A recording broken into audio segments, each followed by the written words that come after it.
Hey everybody, this is the Crossman Sports Talk Podcast, episode 6. How's everybody doing tonight? We brought you, we're one day behind. We had a little bit of a reschedule, so we're recording tonight on a Wednesday. I want to start off the night with the trade that occurred this morning with the Seattle Seahawks. Seattle Seahawks acquire Carlos Dunlap from the Bengals, gave up a 7th round draft pick and offensive lineman BJ Finney. From a standpoint of John Schneider, man, this guy is just hitting it out of the park. Nothing but, I mean, he got the upper hand on this one yet again. What a really good trade considering he was a good veteran. Oh, no doubt about it. That's not only, when it's most needed for our team, does he go get somebody for us, but he always makes sure that it's the right move for us too. By trading BJ Finney, he saved so much money under the cap, and then taking on Carlos Dunlap's contract, still left added to our $2 million that we were under the cap already. So we get rid of a guy that played 3 snaps total on special teams, and now we pick up a guy that's going to start at defensive end for us. Schneider and Carroll just, they work well together. It's that every year, whether they work out or not. At least the attempt is there to make us better. Yeah, and also I think Finney was a good trade to give them to the Bengals because he was sitting behind Posick the whole time with like $4 million. Because we pay him like $4 million or something like that. Yeah. And all that money wasted just for him to be a backup the whole season, only played 3 snaps. I think it was a good trade. I think we got a steal from that because they got what they want because they need help on the O-line, but at the same time, we got what we wanted, but at the same time, we gave up a 7th round pick and we had 2. So we really didn't give up much for something. We gave up a backup center and a 7th round pick.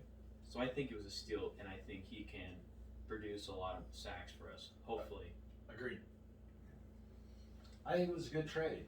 He's a veteran, 2-time Pro Bowler, and that's what we were lacking. We talked about it last couple of weeks that eventually Russell, was going to have an average game, which he did, made some mistakes, and when that happened, it was going to expose our defense, and it's exactly what happened. And you can, obviously, we've been talking about defensive end. We're getting no pressure on the quarterback, and it was time we needed to do something. I'm sure also there's more in the works from what I've heard, but that's a good start. Most definitely. Because I don't think we put pressure on Kyler Murray, but I don't think we got there once. We didn't get to him at all. No, it was little to no pressure at all. Based on what Pat was talking about last week, because he brought that up, is what's going to happen is one of these days the offense is going to struggle, and we had one of those nights. Russell, although played like Russell for the most part, that guy had some really bad interceptions. Just had a really normal average day considering the way he's been playing this season. I think he played good in the first half because we were up 27-14 at halftime, but whatever happened in the second half just blew him out of the game. Like ever since he threw that pick 6, I think it was in the first half, I don't know, but first half we did pretty well rolling the ball on offense and all that. We were quick. We were quick on the first drive, and we were quick the whole first half. Second half hit, and we just slowed down from there. We only managed to put up a touchdown, I think, in the second half from the first half. From what I was from my listening to Pete Carroll's press conference on Monday, that the pass that he threw in the corner of the end zone that DK cut off, that Peterson picked in the end zone in the early second half or late first half, whatever it was. That was a play they'd been running all week in practice, and their wires just got crossed. DK was supposed to continue to the back of the end zone, and Russ didn't see him cut it off. So, and Tyler and Metcalf must have not heard the audible. Russ ran a hot read on late in the game when he called an audible. I can't remember, was the 3rd quarter, maybe early 4th quarter, mid 4th quarter, when Russ took that 2-step drop and just fired it to that linebacker. Oh, no, that was an overtime. Yeah. Oh, was that an overtime? Yeah, that was the overtime one. That's right. Wait, what was that? And Tyler and DK didn't catch the audible. What was that? So, I mean, there was reasons. They were bad passes, there's no doubt. And a lot of it's got to lay on Russ. But some of that stuff was just miscues. Pete said that they'd been running it all week in practice, those same exact plays, but there was just wires got crossed. And see, that's what I'm also about our defense. If we're going to have these games like this where our offense starts to slow down and all that, we're going to need to keep a lead, and that's what we need defense for. We were up 34 to 24 or something like that with 3 minutes left in the game, and our defense blew it because our offense started to slow down because we only managed to score 7 points in the second half. And that's why teams are winning a lot, is because they're actually keeping scores from the other team, but our defense can't pressure, our defense can't cover, so when our offense can't perform like they have, we're going to lose games because That's a good point. it's because we have no time. They're just going to let everything up at the same time. And if we don't have that type of pressure, or you don't have that, then we're going to lose these games because they're just going to give leads, and our offense is just never going to get back to the stuff they took. Can't be our offense every week. It has to be one game with our defense playing well. Can't put it on our offense all year. Just can't be like that. Yeah, agreed. And, the shout out, I mean, there was, it's funny, you think about losses like this, and it's, I think it's humbling some loss like this. I think they kind of needed this. I mean, that would have been great to see them keep going and everything, but a nice loss like this lets you kind of ground you, kind of lets you figure out what's going on. Yeah. And as you can see, as of today, with the Dunlap trade, Seattle needed to do something defensively. Yeah, shrinks your head back. Yeah, so I think they finally realized, dude, no pressure, no sacks. The game was 70 minutes, and even with the extra 10, with 15 seconds left in overtime, and they still they couldn't get him. They couldn't sack him. Rarely any pressure on the guy. 52 snaps with no pressures. Yeah, First time since like 2003 in a football game. And You can't win a game like that. I was looking at our defensive yards allowed in 2013. We allowed, something around 1,200 something yards, and then a couple 200 below 100 points. Our defense in 2020, they've almost allowed the same amount of points and the same amount of yards as the 2013 Seattle Seahawks defense. So yeah, that's how much we're in trouble. Yeah, that's a big difference. And it's funny, this loss is a weird little insight for you here. The Seahawks lost a game when leading by 4+ points at halftime. For the first time in their last 60 such games, they were 59-0, including the playoffs Crap. going into this. Yeah, well, that's because we used to run the ball to win games. Yeah. But in regards to defensively, so here we go. We got Dunlap going right now. Is that enough to make a difference right now? I believe it. I believe it is to make an immediate impact. I think it's a big difference. Going forward, I think we're going to need to add one more piece.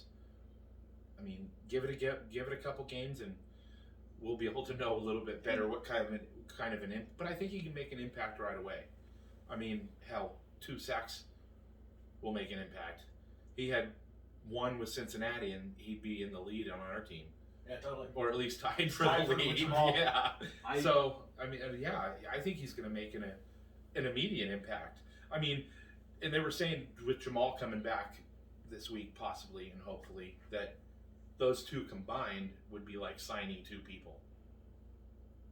Since we've been without Jamal for 4 weeks. Going on forward. Yeah. So I think he's going to make an immediate impact. Well, he needs to anyways. Yeah, and then a couple little shout outs too to kind of end the Seattle talk is first thing is we'll go into a little detail later on the pick up a flag, throw a flag, but the DK Metcalf chase of Buda Baker after that 90-yard interception he had on Russell there. That dude flew like no other, and something like that I appreciate. Like everybody kind of slows down, stops, they think it's over, it's whatever. That dude ran and traveled 114.8 yards to chase Buda Baker down. Got up to 22.64 miles per hour to chase that fool down. Holy shit! And it's not like Buda Baker was at a standstill and then started running. Buda Baker was at a dead sprint when he intercepted the football. Right, he was already in the move. DK was like 20 yards behind him. Yeah, and caught him at the 10. DK had the fastest speed recorded by any player this year, and also at the same time, that drive they didn't get nothing out of that. Right, it ended up being a huge play because Yeah. Arizona went for it on that fourth goal. down and they didn't get any points. So technically, DK saved us from no points. Yeah. And catching So him down. shout out to DK Metcalf. I know he listens, so we're just throwing it out there. Thanks, for him. DK. Thanks, buddy. Thanks, man. We always give Russell praise and everything, but I also wanted to throw out Tyler Lockett, another 3-touchdown game this season. He's already had one. Here's another one, and he's the second Seahawks wide receiver with 100-plus receiving yards versus the Cardinals in the Russell Wilson era. That's it. The other one was Doug Baldwin. He had 3 of them. I think. Wow. Yeah. I think Tyler Lockett's a top five wide receiver.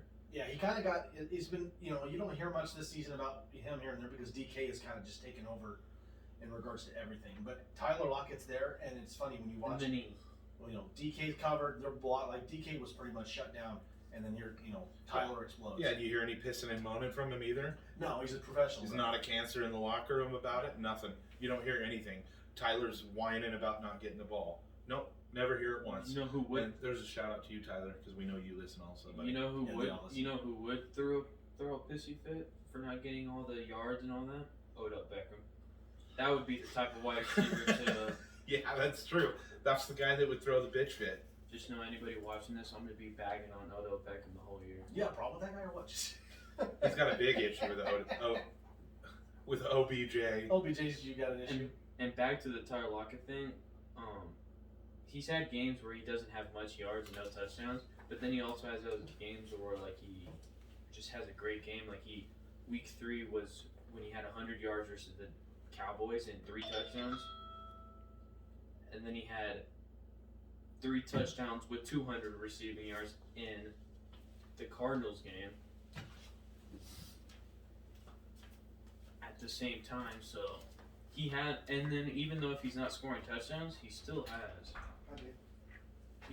those games where he's catching, but not not scoring. But he's had games like the Dallas Cowboys game, the Arizona game last night, where he's everywhere and he's catching everything. Yeah, the guy's got great potential. That guy's gonna be great. He's still young. He's got plenty of time to go. On to other things, I wanted to throw out, just kind of see, the 49ers, sort of sitting at 4-3, kind of right there along the NFC West again for another tight race in the NFC West again. And they defeated the Patriots 33-6. Cam Newton with another bad game. What's going on with Cam Newton?